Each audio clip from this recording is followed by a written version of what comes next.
Oh, it's always embarrassing when you hear those descriptions interviews because you actually feel very humble, I think, in this field. So first of all, anyway, I want to thank Annette for inviting me here. I think New Zealand is the most beautiful country in the world, physically. The people are lovely and the fashion is terrific. So New Zealand is really a wonderful place, and I wouldn't mind being a New Zealander, so thank you for that. So from my perspective in Australia, there is widespread frustration in the mental health sector around suicide prevention. We see it sometimes as monies being spent in a scattergun fashion that doesn't result in any outcomes, that sometimes it's not informed by the research evidence, where there is research evidence, and money is dished out in small bundles. And the states, we have states in Australia which do not align with each other in their suicide prevention policies. So you get this scattergun, a non-integrated approach to suicide prevention.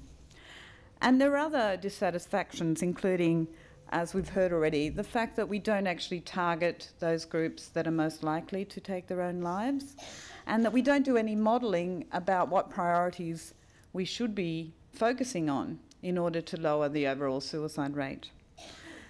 We don't see evidence-based interventions being used.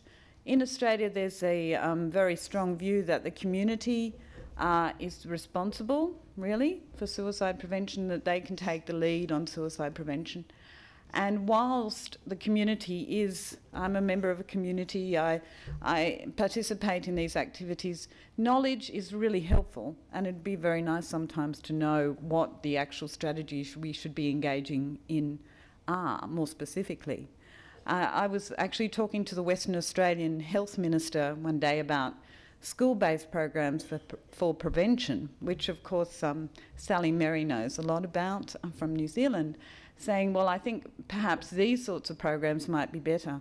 And this person said, Helen Morton, said, oh, we leave it to our communities to decide which programs best suit their communities and their schools. And I'm sitting there going, I wonder if you'd do that if it was cancer. I mean, if you know what might work better, would you actually leave it to the community to decide what sort of cancer interventions were done? So there's actually a mismatch between what we know and putting the responsibility fully on communities to be able to solve the problems without providing the resources by which they can make decisions about what is best for their community. And finally, something Eric's already talked about, which is the services are out of kilter with knowledge about those who are at risk. So 60% of people who take their lives have no contact with a mental health professional, and our services are really not designed to provide access to people who are in this situation. So how did this affect me? My response was, well, I've been working in eHealth for 10 years, and what we try and do is deliver depression interventions directly through the internet to people at risk of depression. And our research suggests that it avoids a stigma of people having to come forward, allows people to be anonymous, and also that it is effective, and that you can do it very early in the cycle rather than when somebody has a real problem. So I thought, well, eHealth is perfect for suicide prevention, naively, but I think there was some grain of truth into it. And then I had a personal experience where I had a really rough patch in my own life, and I actually started to think people would be better off without me. That sort of standard burden, and then I actually, a couple of days later, realised I actually believed that thought when I had thought it. And, I have no experience of experiencing depression. I probably was depressed at the time or whatever, but I wasn't realising that that was really an incredibly warpy thought to have. And yet many people who do take their lives have this idea that they really are more of a burden to other people that by living than by taking their own life. So that was a personal experience that really hit me, and I thought, we really must understand what's happening here better. And the third thing was that I've worked for a long time in trying to develop capacity and research in mental health. And I looked around and I looked in Australia how many people do research into suicide prevention in Australia? You can count them on one hand, less than one hand really. We are trying to solve this problem and we have no capacity to do it. Because we do need to understand, we need to have the knowledge to be able to make better decisions, to prioritise better and so on. So that's really where I started in trying to actually get money to do some research in suicide. And what I'd like to do today is tell you about a successful grant application to do research in suicide prevention, which involves, I'm going to say firstly who it involves, secondly what is the type of research that we're doing, and get you to see what we're trying to do and hopefully get feedback that that might be the right way of going. And thirdly, to invite anyone who wants to be involved in this research to email me or come on board. I think the more people who are involved in this sort of hub and spokes model that we want to achieve to try and get more clear research in suicide prevention are very welcome, and I think we need to do it together. So these are the people who are chief investigators. I'm sorry it's so small. They're people who are in research in eHealth, psychiatry, genetics, drug and alcohol, and eHealth. And the next slide is our associate investigators, and I really want to thank a number of them for being involved, because the research that's being done in New Zealand is outstanding. So we have Annette involved there, Shamala, and Richie Poulton, who are involved, as well as a number of other people from around this place. So what is our Suicide Prevention Centre for Research Excellence going to try and do? Well, first of all, we believe we need better interventions earlier in the chain of approach to an act of suicide. That's the first thing we need. Secondly, we need better understanding of the causes of suicide, as has been pointed out by a number of the speakers earlier. We need to understand how to improve help seeking, and we need better prioritisation of resources. So we have to actually spend our resources in the best possible way in order to achieve the target, which is to lower suicide ideation, suicide attempts, and suicide rates. How are we going to do that? We have a concept, again, I'm really sorry the slides are so small, of 4 different things. We're going to do more trials and develop better data sets. We're going to harmonise data sets that already exist by pulling together all the research studies around the place which have self-harm or suicide outcome data. We're going to add suicide outcomes to current trials. One of the things that happens in Australia is that people do not ask people about suicide because you then have to take responsibility in a research trial. So nobody does any research. They don't put in any suicide outcome variables like, are you feeling like life isn't worth living? Because there's a responsibility then, as seen by the ethics committee, that you have to then take responsibility. So it's a very scary area to go in to do research unless you have a strong idea about what you want to do. It is difficult to do research in the area. So we really want to make it easier. We believe we should be putting in these measures in the studies that we already have. And the last thing is that we're going to create eHealth platforms to allow direct access to the interventions that we develop and show to be effective.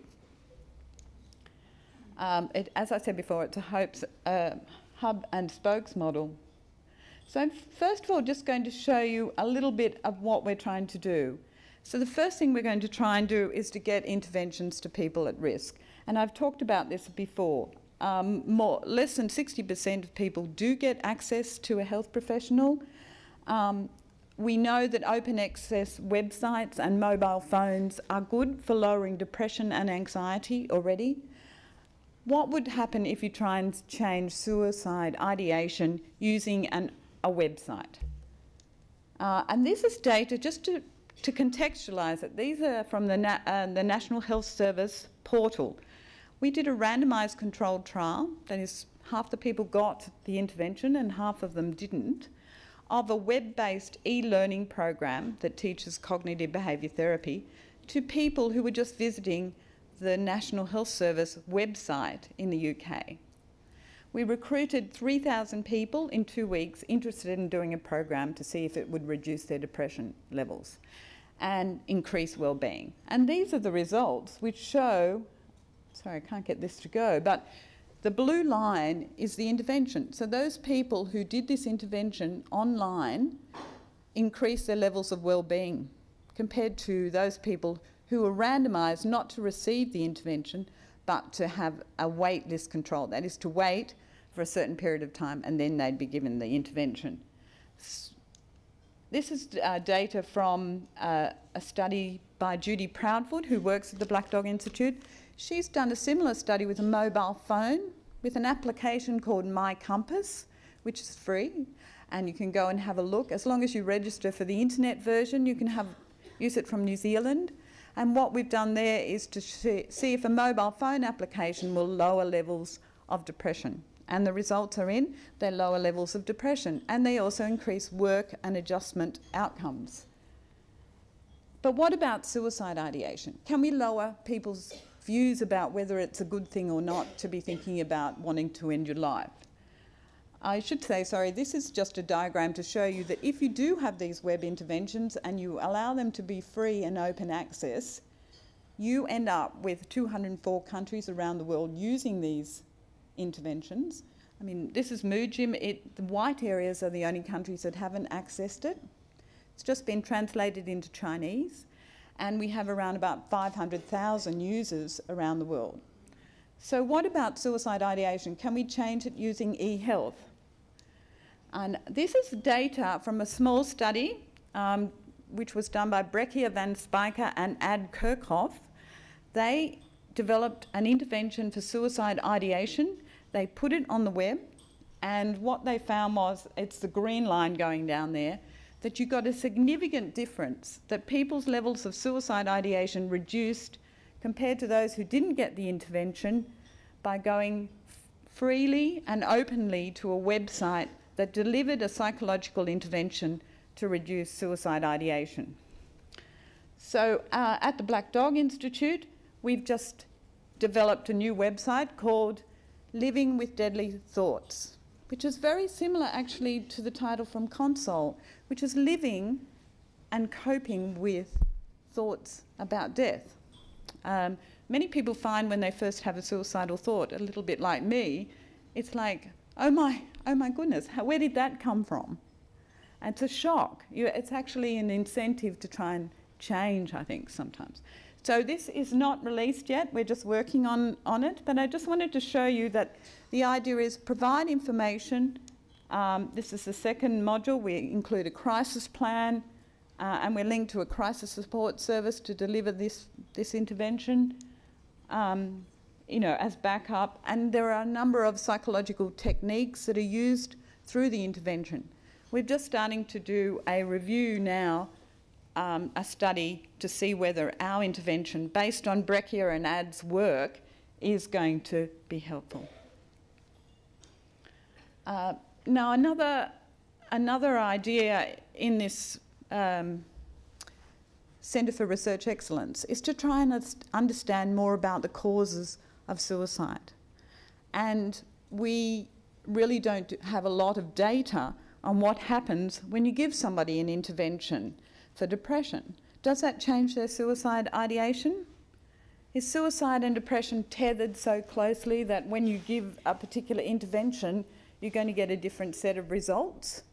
And what I'm just going to show you here is 3 trials where we tried to look at the pattern of depression change and suicide change following an intervention. So really the bottom line is, if I give a depression intervention to somebody, does that mean their suicide ideation will go down? And these are all online trials. This one was done in conjunction with Lifeline Australia. It's just been published about 6 months ago in PLOS ONE. And what we found was, the red line there is what happens to people who use the Lifeline service over time in terms of depression outcomes. So there's not very much change over 12 months. The green line is if the Lifeline counsellor calls them every week for 6 weeks to see how they're going. The pink and the blue lines are giving them a web intervention for depression. And in one case, they have the counsellor helping them, and in the other, they don't. There's no difference in this particular population about whether they get the web online with or without a counsellor from a Lifeline service. Okay, so our web intervention in this trial is specific to reducing depression. We know that from doing this study. What happens to suicide ideation? What would you predict? Down? Would you expect to have the same pattern? So that if it's each of those interventions will be equally effective? I know it's a horrible question. I didn't know the answer, and these are the results. So whether it's the passage of time or the fact that they've made contact with the Lifeline service, you get this drop in suicide ideation. So you're getting different patterns as a result of an intervention for suicide ideation and depression. So ideation, to me, this seems to be more quick to make a change. We still don't know if any of these interventions are the best ones, and probably a more specific one for suicide ideation would be better. But this is the sort of data that helps and is consistent with helpline data, which shows that people do get an immediate and fast response to suicide ideation when using services such as Console and Lifeline.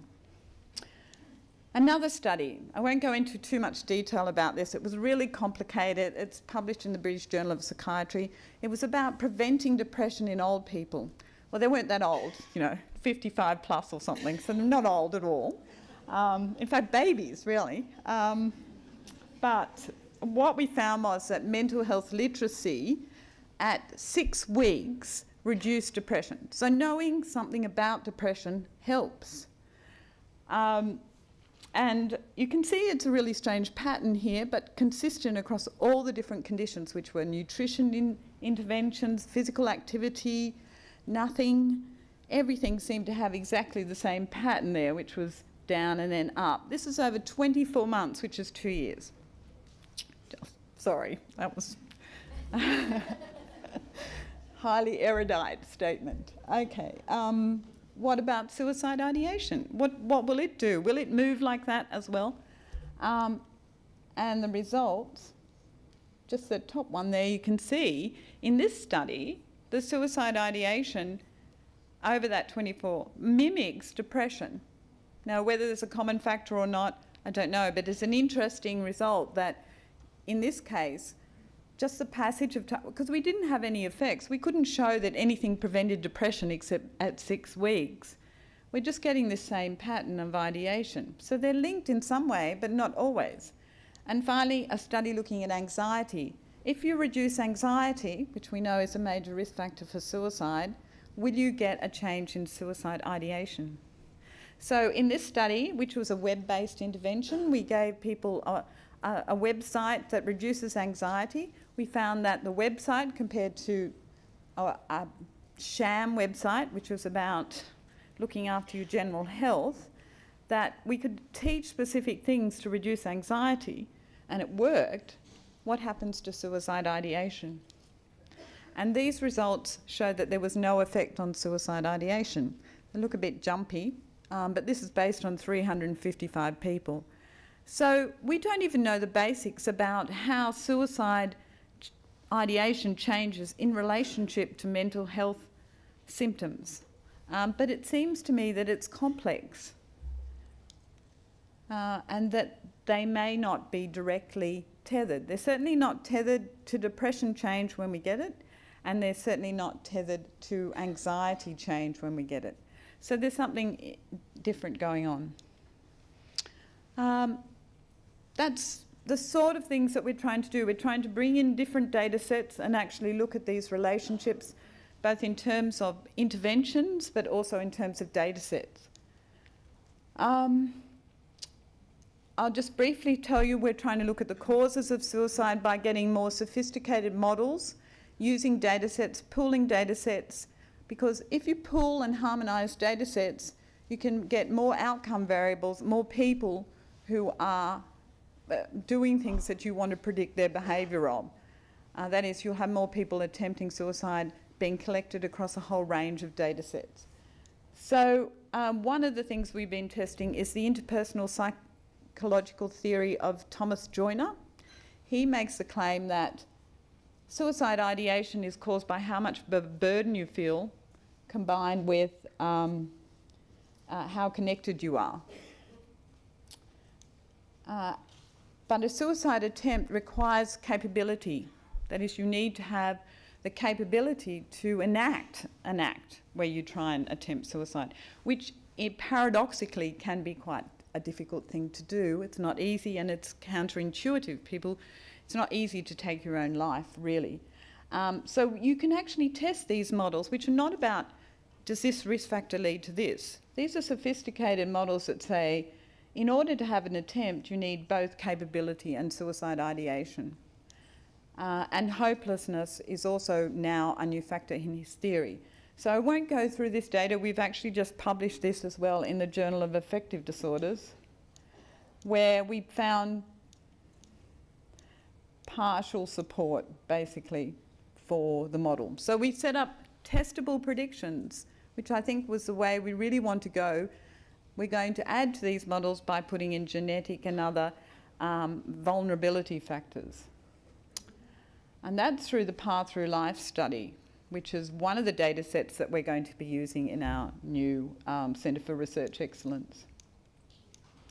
Interestingly, there are high rates of suicide ideation in the population. It's around about 10% of people have these thoughts.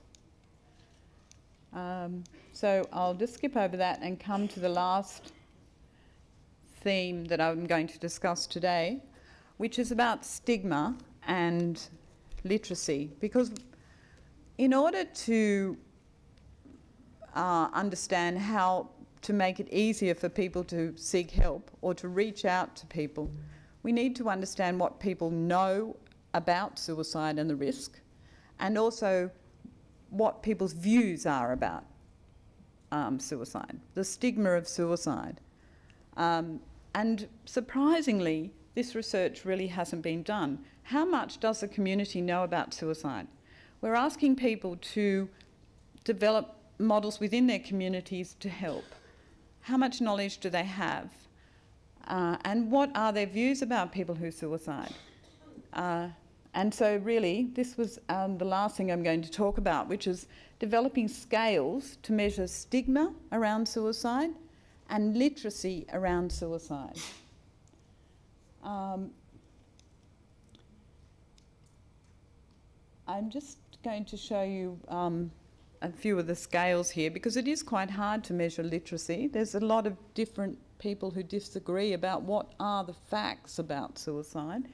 But we did try and measure it, and we gave these surveys to a community, which in this case was the university, and we asked them about what they thought people who typically suicided were like in terms of their personality and their behaviour. And we also asked them, what do you know about suicide? Do you think suicide rates are highest in young people compared to older people? Which we know is not, or that that more people die by suicide who are young compared to old, etc. Sorry for rushing through this. I just wanted to give you an idea that what happened when we developed the stigma of suicide scale was that we developed 3 factors that were underlying these ratings that people would make about people who had suicide. So we had items, we found 3 factors really around suicide. The first we're calling a stigma factor, which was that people who take their own lives are shallow, pathetic, immoral, and embarrassment, you know, all these sort of negative terms. That came out to be a factor that people hold views about people who take their own life. The second was a depression factor, that is, the people who take their own lives are depressed. And the third was what might be called a glorification or noble quality about suicide. People who take their own lives are strong, noble, almost a glorification factor. So the first factor accounted for 19% of the variance, the second 10%, and the third about 7%. To give you some ideas on the stigma response, so in terms of the stigma scale, 39% of people said that people who took their own lives were punishing others, which is a very interesting view to think that an educated community actually believes, 39% of the community believes that that's the case. And similarly, they thought it was selfish. In terms of isolation and depression, everybody knew, 94% knew that that people were isolated and depressed. That was a strong view. And in terms of glorification, understandable, 35%, committed, 15%, fearless, 3%, noble, 1%. So you're still getting this rating in terms of those outcomes as well. And this is the distribution of the responses. This is now the literacy. We asked people about risk factors, about causes and triggers, and about sources of help. And you can see here 45% of people got the signs correct, according to what the signs are. 56% the risk factors, 67% what the causes and triggers are, and 91% that help was needed and where to get it. So our community knows that people who take their own lives are depressed. They know where to get help, but the levels of knowledge around what are the triggers, what are the signs they should be looking for, what the risk factors are not, the knowledge base is not there. Even though, as I said before, the responsibility seems to lie on communities to be able to do this well. So, to conclude, I think eHealth technologies can potentially be useful for suicidal thoughts. Lowering depression and anxiety does not necessarily lower suicide ideation, or there may be a broader range of interventions to lower suicide ideation. We need to test and develop new models of suicidality, and we need to understand where the gaps are in knowledge and how stigma operates in order to empower and increase help seeking. So thank you very much.